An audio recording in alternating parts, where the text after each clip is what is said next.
Hey everybody, this is Eden of LightCycleAstrology.com. Welcome back to the channel, friends. Today we are taking a look at the astrology for the week ahead, March the 4th through the 10th, and this is Mantic Monday, episode 26. We've got a pretty dynamic week ahead with the astrology. We'll get right into that here in a moment. Before we do, don't forget to like, share, subscribe, hit notifications so you don't miss any videos. Leave some comments in the comment section, and you can go to lightcycleastrology.com if you want to get a reading from me. Okay, let's get right into it, since this is kind of a mixed bag of all different kinds of archetypal energies that are coming in this week.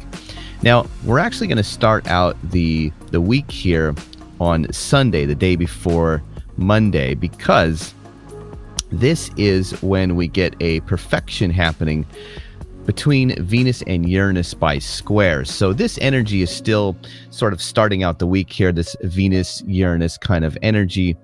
And that is something that begins the week.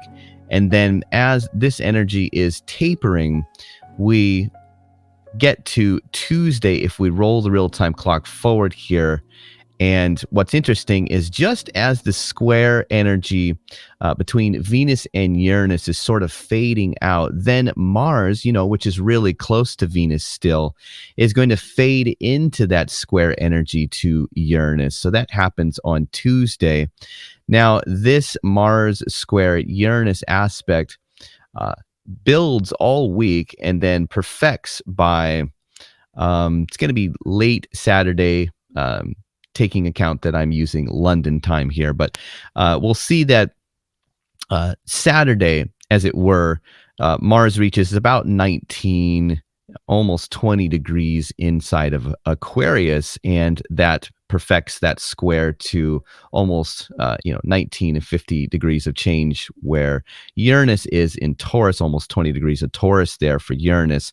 So we get this week that is definitely has a lot of this Marsy Uranus kind of archetypal forms that are happening around us, whether we notice that through other people, whether we're feeling that internally, or even in the news, whether things archetypally take the form of Mars and Uranus. That's something that sort of builds as the week goes on. Now, this Mars square Uranus aspect fades away by the following Tuesday of the week after, on March the 12th. So that's a big signature of the week, is this Mars square Uranus energy, but it's not the only one.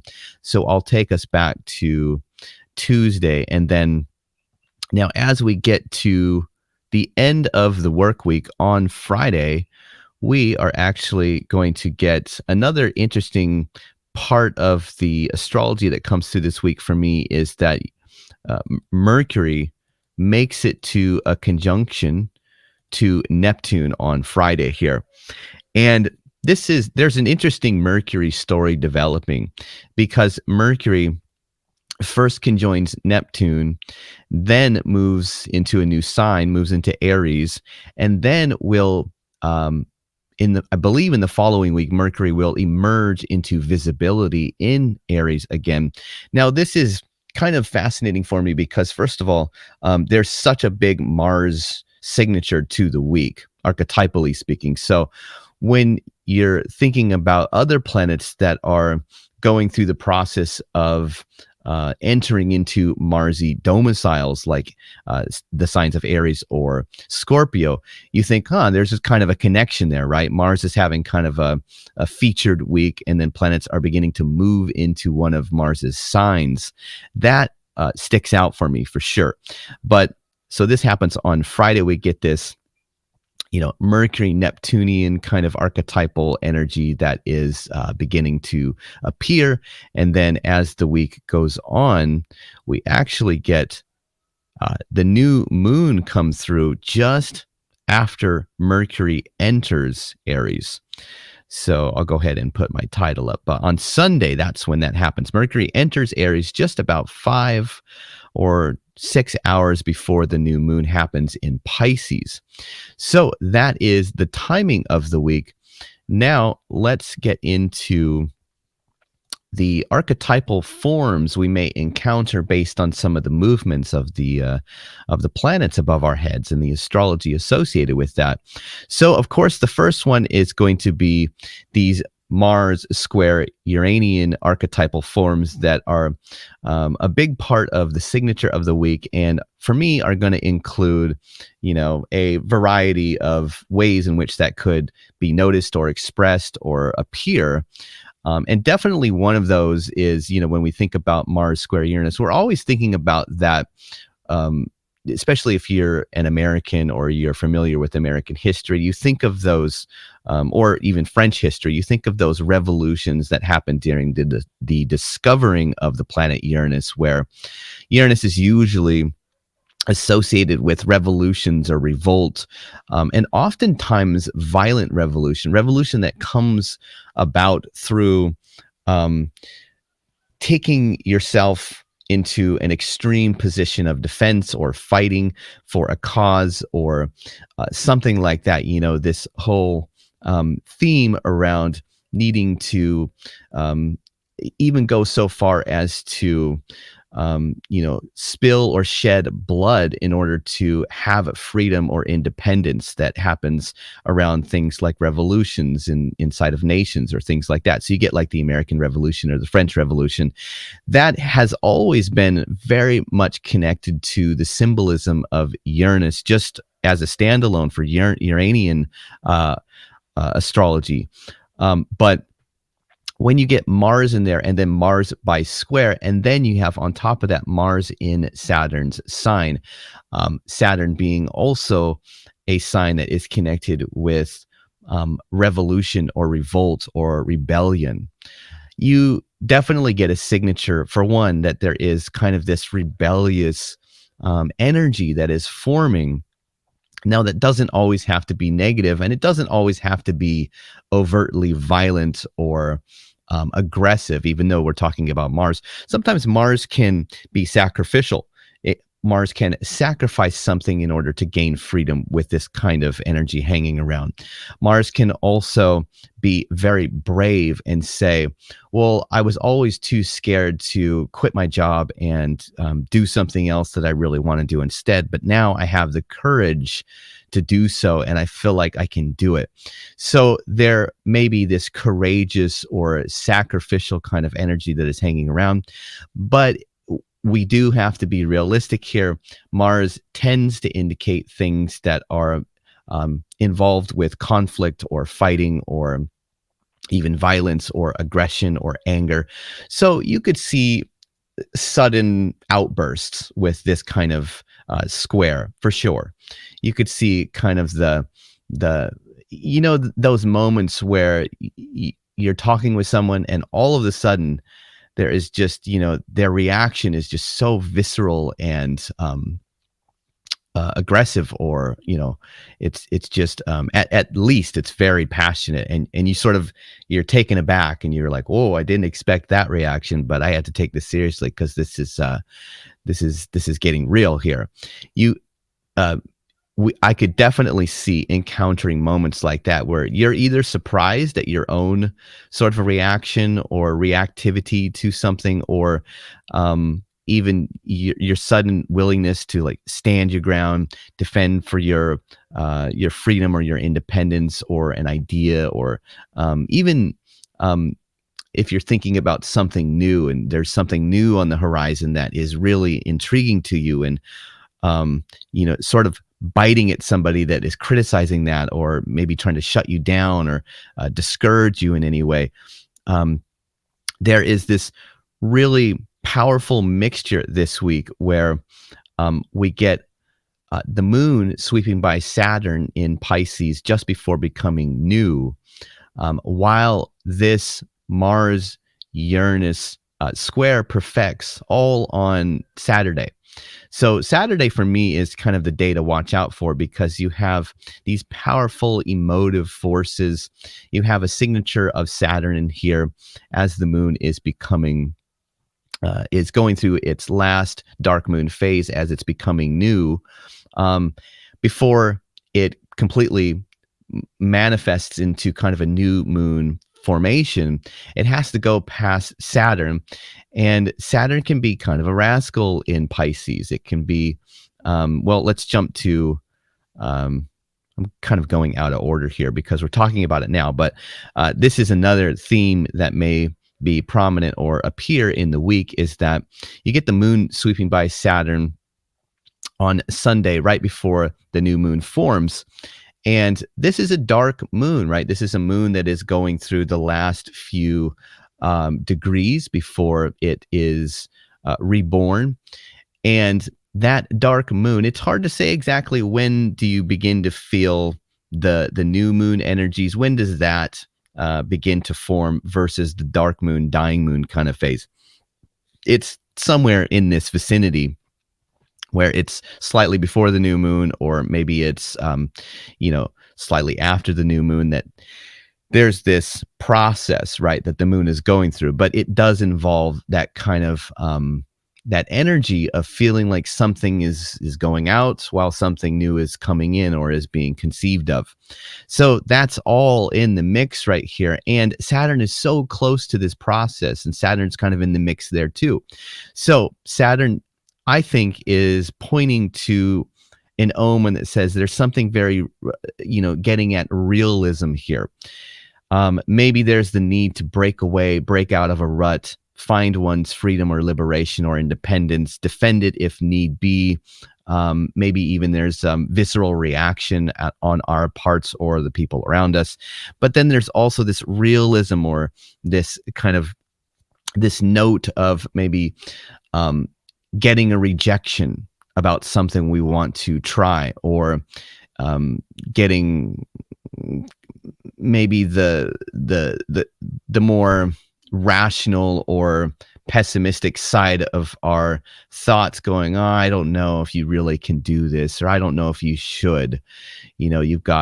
Don't forget you have, you've got responsibilities, you have duties, you have things to take care of. Like, is that realistic? So the tension for me this week is really getting at this need. It probably feels like we really want to break out in some way. We're needing freedom, or we're needing liberation, or there's something that we feel like we want to bust out and do, or begin to take action in some way. But there's this dark cloud that sort of hangs around and says, well, you can't do it, you're not good enough, or people are criticizing it, or something like that. So there's kind of this tension that is working out what is realistic versus what maybe should be almost not recklessly, but should be sought after in kind of a passionate and adventurous, like risk-taking, bold, decisive move of freedom and independence. So you could get, as the new moon is beginning to form, or right before, there could be these feelings of discontentment, like things are not okay the way that they are, and something needs to change, right? Now, one image that I sort of imagined for the moon sweeping by Saturn during the dark moon, or the last moments of the dark moon phase right before becoming new, was I had this image of, like, a couple years back, one of our cats that lives on the property, Artie, who is quite old, and Artie disappeared for many days. And there's that whole thing around animals. When they are nearing their end, they sort of, a lot of times they can, especially cats, right, they can wander off and they can go be on their own. And there's that interesting animal instinct to sort of go into a cubby hole, or kind of be out of sight, be on your own as you're going through a transition. I feel like that could be kind of part of the theme for some people. Now, of course, we're not all going to react to the astrology in the same way. If we were, it would be like, oh, here comes, such and such aspect forming in the sky, and we're all like a school of fish, and we all react the same way. So some of us might feel this need to be alone, get away, and that's the way we sort of express the Uranian Mars archetypal energy. That's like, I need to get out of here. I need to be on my own, because there's this something that needs to be processed, maybe some heavy emotions or something like that, maybe some discontentment. But I get that image of like, there's a transition from something that may be phasing out or has run its course or is no longer serving, that signature of Saturn there as the dying moon comes by and is in process of becoming new. And Saturn can indicate at times wanting to be alone or isolated or away, right, and distant. So maybe if not physically wanting to take processing time and be physically away from others, it may be just that we're internally not present or something like that. And that kind of also ties in with the Mercury process that is happening, where Mercury is going to conjoin Neptune on Friday and then is headed out of the sign of Pisces into Aries, into Mars's sign. And in the week after this week is going to be coming visible once more in the sky, where Mercury is improving hugely, right? She's let's see, Mercury is, has gone through a process. Mercury has moved into the sign of depression and detriment under the beams of the sun, getting maltreated by the sun's harshness, has gone through the Kazemi moment, which was pretty powerful last week, and is now reborn, but is still it's very interesting, reborn after a Kazemi, but still in the sign of depression. That's a really interesting thing that happens with Mercury. Usually once you get past a Mercury Sun Kazemi moment, things begin to clear up. But what I've noticed this week is that because Mercury has been reborn as a new Mercury, right? Let's just pull up the real screen, the real-time clock again here. Because Mercury is reborn and is now going to be reborn as an evening star. So that whole process where Mercury went through the Kazemi here, moved into Pisces, the sign of detriment, the sign of depression for Mercury, and then was very close to the sun as he did that as a morning star, and has gone through this whole transition where Mercury conjoined the sun, but also was very close to Saturn during a triple conjunction that we had last week. Sorry, my my tongue doesn't want to work for me today. And this really potent dynamic transition that was happening this last week with this triple conjunction between Saturn, Sun, and Mercury. Now, normally we see an improvement where Mercury moves past the Kazemi, but then there's this interesting moment this week where Mercury conjoins Neptune, reborn as the evening star, but also still in the sign of depression. And then, but by the end of this week, moves out of the sign of depression and detriment into a much better place of dignity for Mercury, and is headed towards that 15 degrees of separation, which takes place right around March the 14th, middle of this month, where Mercury becomes visible again once more, and now in a much better place. So there's definitely an indicator that Mercury is going through a process of improvement and recovery. And I think part of that process this week, which we're not totally out of the woods yet with Mercury, but part of that process is that moment where Mercury conjoins with Neptune and in Jupiter's sign of Pisces may have this burst of imagination that sort of flutters into the mind space and says, whoa, there are things that I can imagine that I maybe haven't thought of up until now that maybe provide some context of how could I express that Mars square Uranus energy with this notion of breaking out of a rut, or breaking through staleness, or moving towards a state of more successful independence, or what have you. There's hope there. There's imagination. There may also just simply be a a couple of days where Mercury is close to Neptune, and we just have kind of light and social, joyful chit chat.